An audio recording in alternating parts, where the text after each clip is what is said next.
Hello. Hello. Welcome to Wednesday night. Wacky Wednesdays. Wacky Wednesday? Okay. Weird Wednesdays. Weird Wednesday.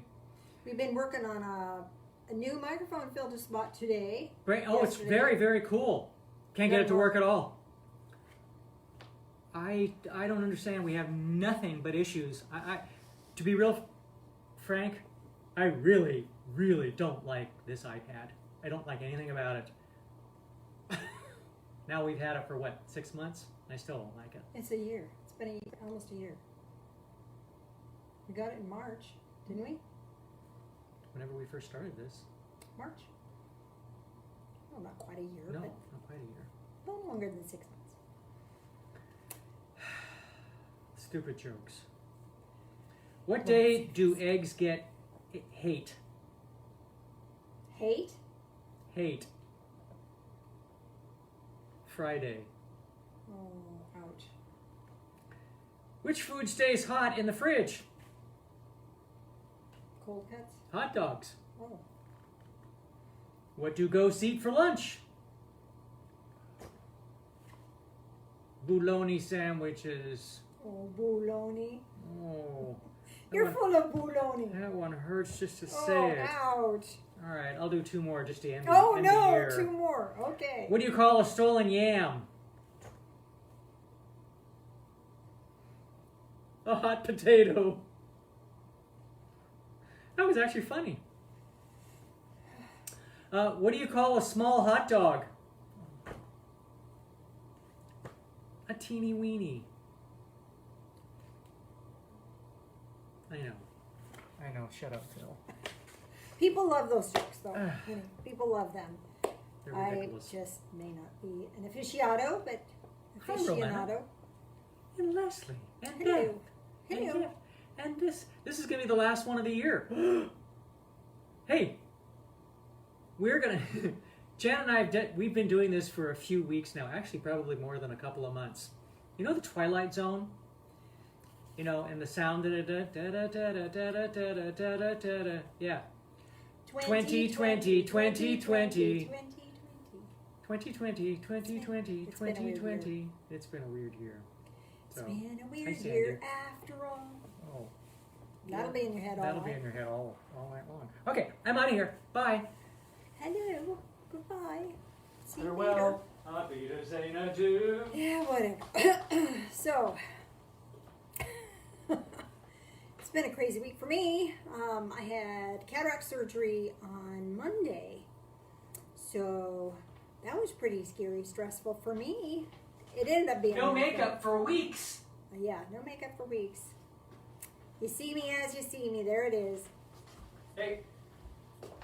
Except that it shows her tattoo. I do have eyelid tattoos.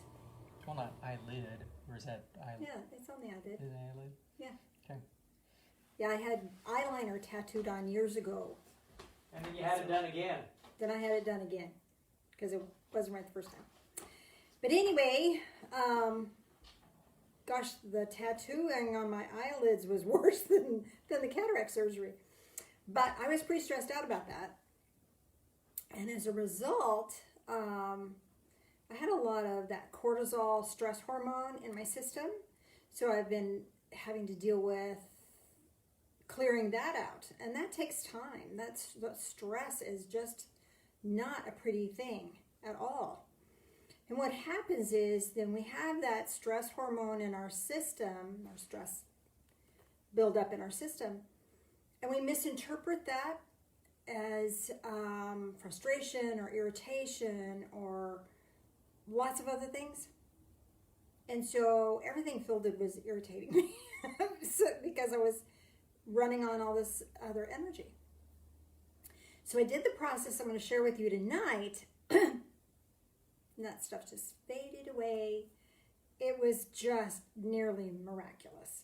So I'm hoping that you pay attention, and I'm hoping that you get this one, and this should help us process out what we've experienced through this year. Because I guarantee you, it's been tough stuff. And we all have stress. And a lot of us are like way over here. Some of us are like able to breathe a bit. And some of us are just still kind of vacillating. Some days are good, some days are bad. So here's the thing. Because we've been talking about, last Sunday we talked about walking with an upright heart. And it's hard to walk with an upright heart, this heart of honor, when we're discombobulated with stress. And that stress clogs our filter. And when our filter is clogged, that's all we can perceive is that person's irritating me, this situation is irritating me, I feel frustrated. So,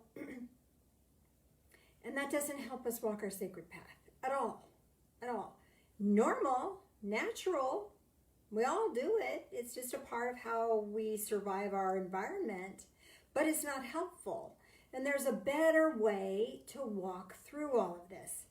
And it's pretty simple, but it does require us to pay attention and notice. So the first thing I want you to notice, whether you want to think about this whole lockdown situation or whatever, I want you to notice how you feel. Because your feelings may be sending you information, but they may not be sending you, let me say that differently. They're sending you information, but we may be judging that information and attaching it to something different. So let me see if I can tell you this differently. Now again, I'm having trouble seeing because one eye sees distance and the other side doesn't see much of anything still. So, but I want to talk to you about The Pathway by Elaine Millen and Nonviolent Communication by Marshall Rosenberg, PhD. What Mr. Rosenberg or Dr. Rosenberg has us understand is that when we experience a loss or an unmet need, then we have an experience of that. And we can take that experience and then we can create a story for ourselves about how that's somebody else's fault. Okay, maybe they have a part in that, maybe they played a role in that, but the key here is to notice it and move through it. And then we move through it by using Elaine Millen's Pathway method. So first of all, let me just chat with you briefly about when you have a discomfort, it may, or an unmet need, it may feel like loneliness or rejection or disapproval, ridicule, or some other discomfort. And we act out on that by trying to stuff it. We don't want to look at it. Oh, darn. Looking at stuff that is hard to look at calls us into truth. And you shall know the truth, and the truth shall set you free. But we don't really want to be free. We want to make somebody else the blame for how we're feeling. Because that's the tools that we were handed when we were growing up, right? Right? We don't know any other tools. Well, here's a new tool. Pay attention. Can you pay attention? And see if this truth fits for you. Okay? Now, we overeat, overspend, withdraw, we lash out in order to disassociate from the discomfort of a loss or that unmet need. And we don't have to. We don't have to do that anymore. How fun would that be? We could just live our lives joyfully without all that stuff.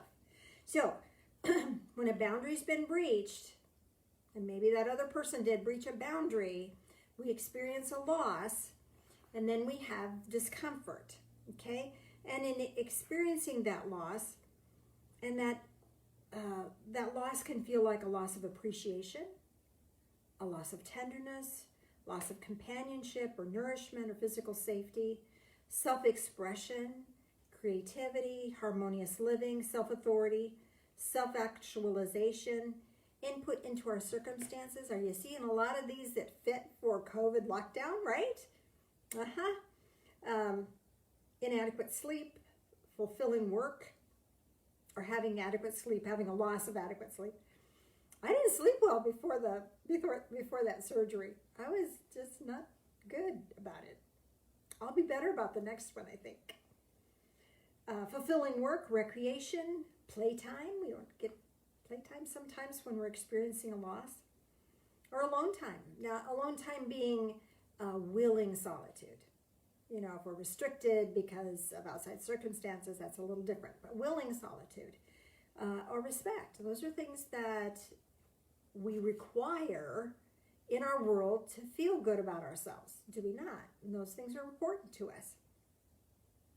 So when we don't have those, we have an unmet need and we feel a loss and we feel discomfort about that. And if we look at that discomfort in a new way with the new eyes, the eyes of truth, then we can move beyond that and be free of it. Free, free, free. How wonderful is that? Like I said, I went through this process earlier today for myself, and I went from being grumpy, cranky, to all those stuff just dissipated by bringing my awareness to it, bringing it into a state of being where I could look at it with my heart of hearts and see the truth of it. Seeing the truth of it is the power. That set me free. How cool is that? So, all right. Let's take a look at the feelings that generates. Now, the key with Elaine Mellon's The Pathway is that if you look at feelings in a specific order, they clear. If you don't look them in that order, or you only look at, I'm sad, I feel sadness about that, then we don't get clear. But if we look at what we're experiencing and look at each individual feeling as it appears in the pathway that she sets out for us, they clear each other. And if we're experiencing sadness and we haven't addressed the anger is first, then the anger is still there and is still going to eat at us. And if we experience our fear, but not the sadness, then the sadness is going to eat at us.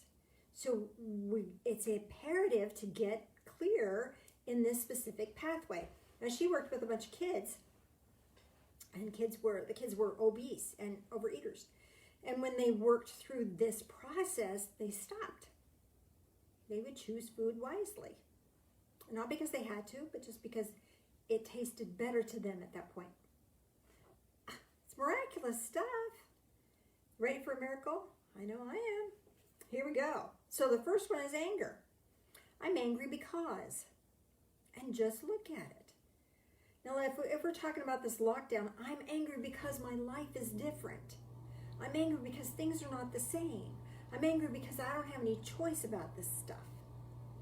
I'm angry because people don't wear masks. I'm angry because people tell me I should wear a mask.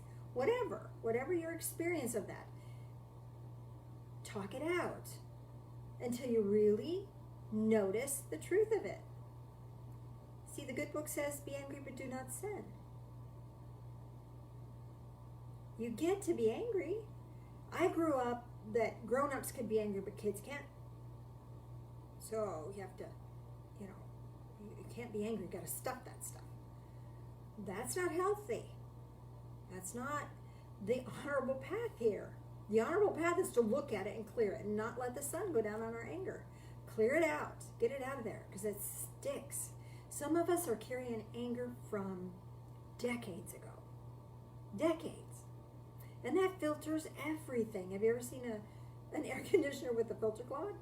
It can't get any air. You can't breathe.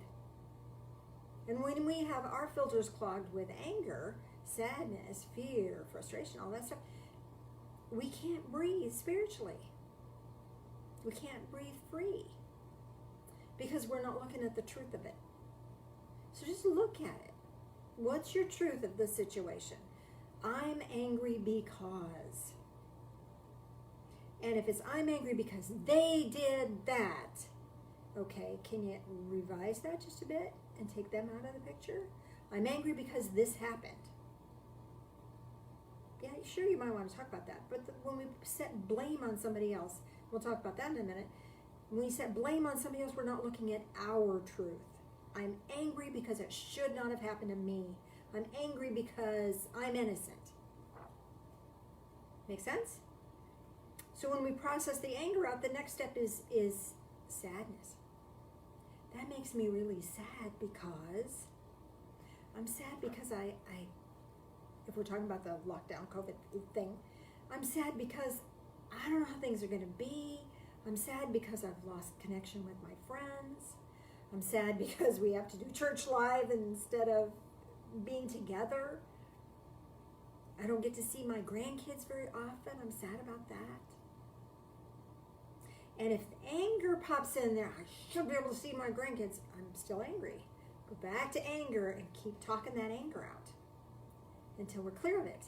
And then the sadness, anger first, and then sadness. I'm really sad because I'm feeling sad because. What's the cause? Find it. Dig for it. That's your truth. Find the truth of it.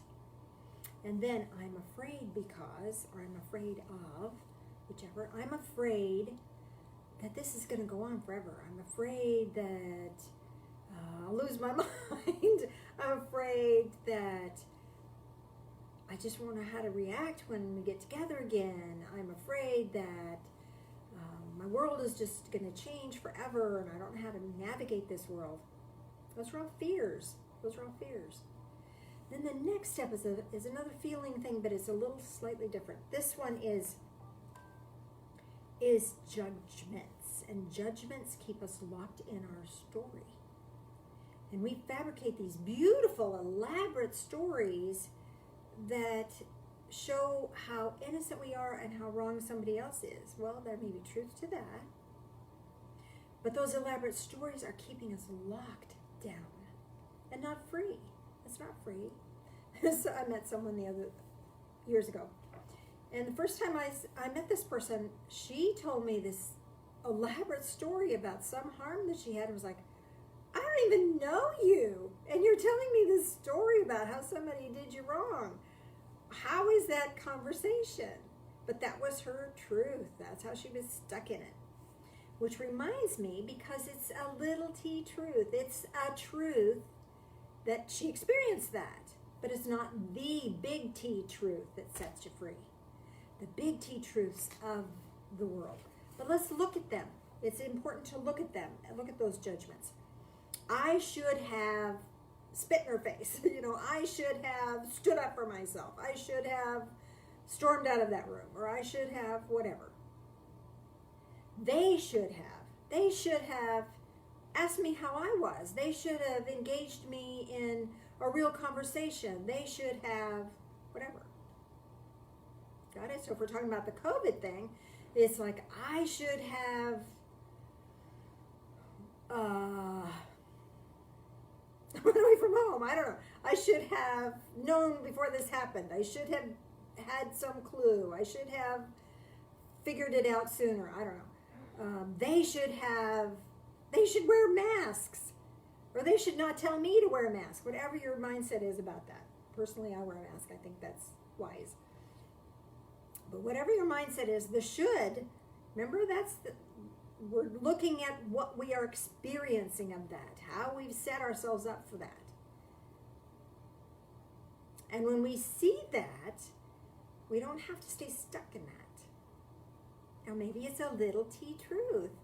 But what's the big T truth? The big T truth is the next step. And the next step is I get to, they get to. So I get to wear a mask. I get to keep myself at home. I get to stay safe. I get to just figure this out day by day. I get to find new ways to communicate. I get to do live Facebook. I never would have done that without COVID. So that's kind of a good thing. I get to stay home and relax more. Those are the get-tos. I get to do that. And they get to, oops, somebody's calling me. Let me just hang up on that. They get to be upset if they want to. They get to not wear masks if they don't want to. They get to go have their parties if they want to. They get to. And I get to let them. I get to. All right? Now, that's the truth. That's the truth. I get to. That's my truth. And when I move into the truth that I get to, then all of a sudden, that loss dissipates, does it not? Does it not? When we're in our truth, we release the energetic attachments to a situation. Truth has this beautiful neutral energy. When I went into that, I get to, about my frustration earlier about the surgery. I'm angry, I'm frustrated, and everything just doesn't feel right. I get to walk through that. I get to be at peace about that. Peace found me. It was beautiful. I had to look at being angry, I had to look at being sad, I had to look at being afraid. And for me, the process looked like I'm angry because I'm all frustrated. I should have not been so stupid and upset in the first place. And I'm sad because now I'm getting better and I'm still struggling with the stress hormones. And I'm afraid it's going to take a long time to get through the stress hormones. And then I should have done it. I should have been more at ease sooner, even though I did all the spiritual tools that I had. It wasn't enough. I wasn't good enough. I should have done it better. All that crap. And then it was, I get to look at it right now and be at peace with that right now. I get to take whatever time it takes for those energies to wash through me, and I get to be okay with that. And I was. The truth of it settled me so beautifully, instantaneously. I tell you, it was like a breath. We're a breath away from the freedom we're craving. We're a breath away from the distress. It could be over there, and we're here. Does that make sense to you? I'm trying to read. My eyes are still not happy with me. Now, once you do that, that's the Elaine Mellon pathway part. Then we take a look at setting a boundary. So do I need to set a boundary for myself as far as COVID goes, or as far as world changes go, or as far as the next eye surgery? Maybe. And if there's other people involved in that, then I get to let them know about that boundary. And that's a tricky thing, isn't it? And sometimes it's easy just to pretend that, oh, it'll be okay next time. No, it won't. But the boundary is your truth. And when you speak your truth, it's neutral. And people don't react negatively to truth. If we say, well, you should just not treat me that way and I'll be fine, well, that's not neutral truth, is it? That neutral truth is this freeing experience of, when you talk harshly to me, I feel really uncomfortable. That's truth. Now that other person, you put them at a point of choice. And they have a choice of, do they continue to speak harshly to you? Well, then you have your choices to make. If they're going to continue to speak harshly to you and you've set a boundary, then you need to move your physical self away from that. Right? Distance yourself from that. Or use your spirit animal, like I've done recently. Use my spirit animal and ask my spirit animal to stand between us. It was the coolest thing because I no longer felt the anger. They get to be angry if that's how they're feeling in that moment. I don't have to take it on. I don't have to feel it. I don't have to experience it. I get to be free.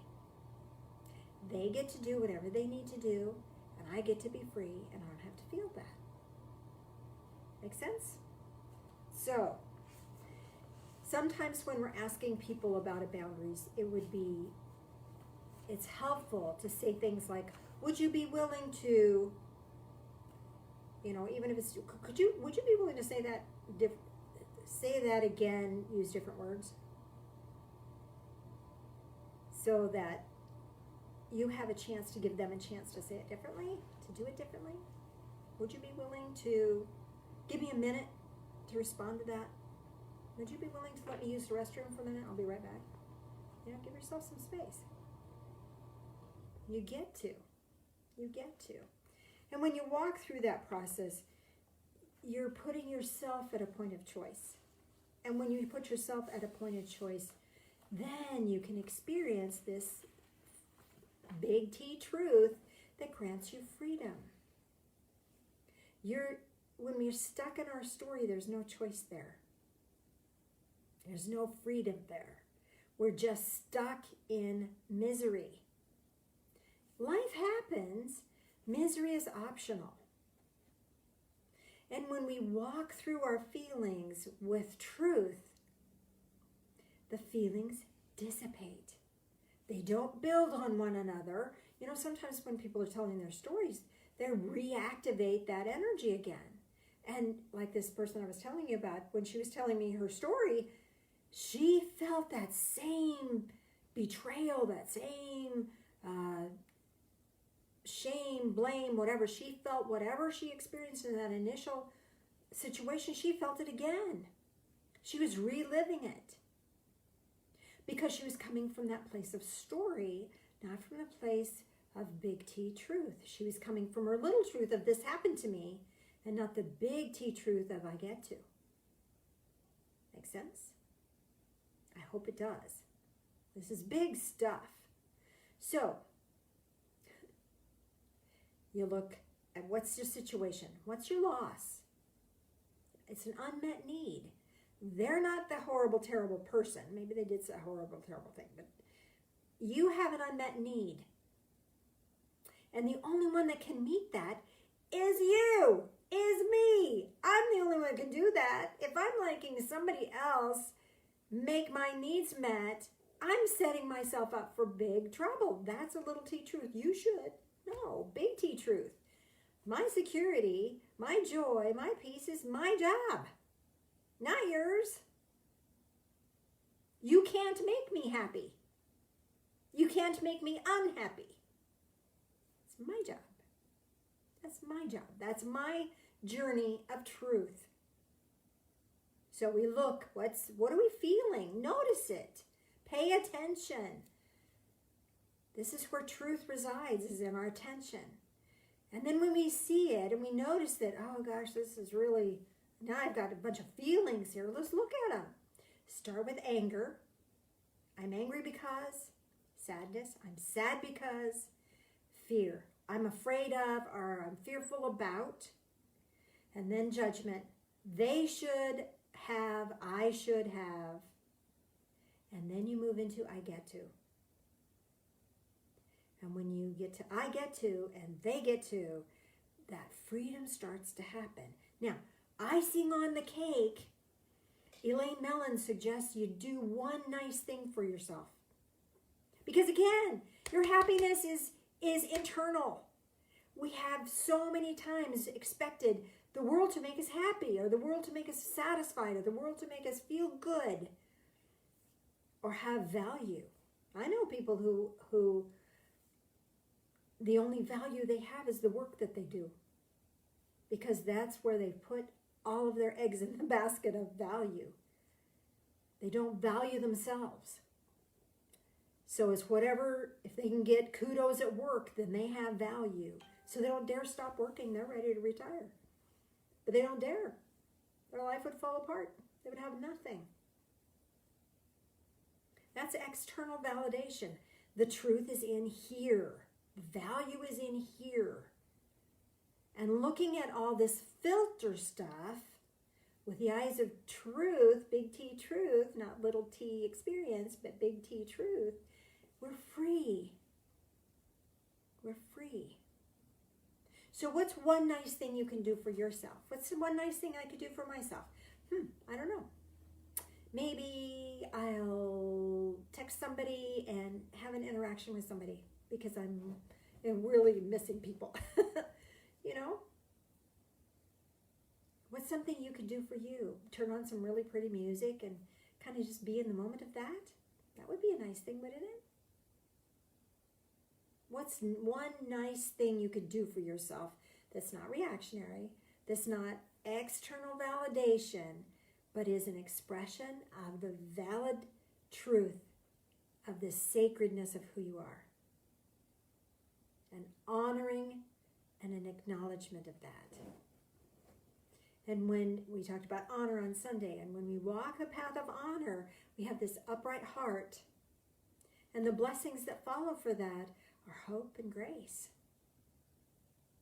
Hope happens when we're caught up and our filters are clogged with anger, sadness, fear, and judgment.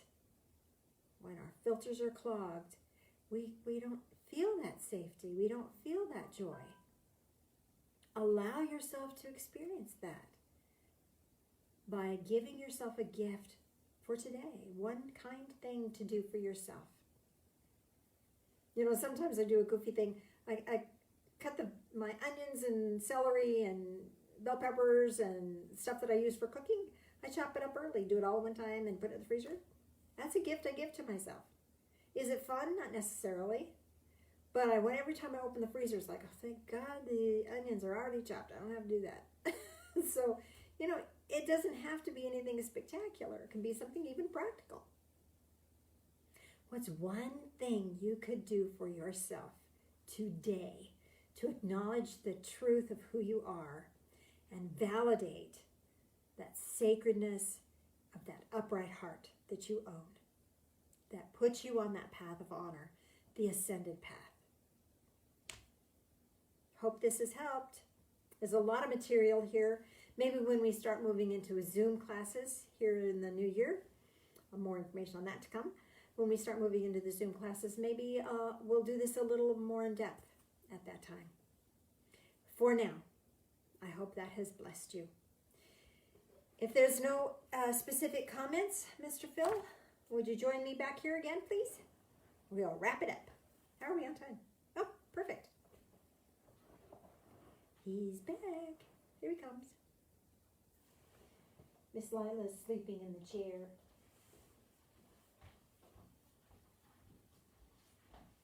There you are.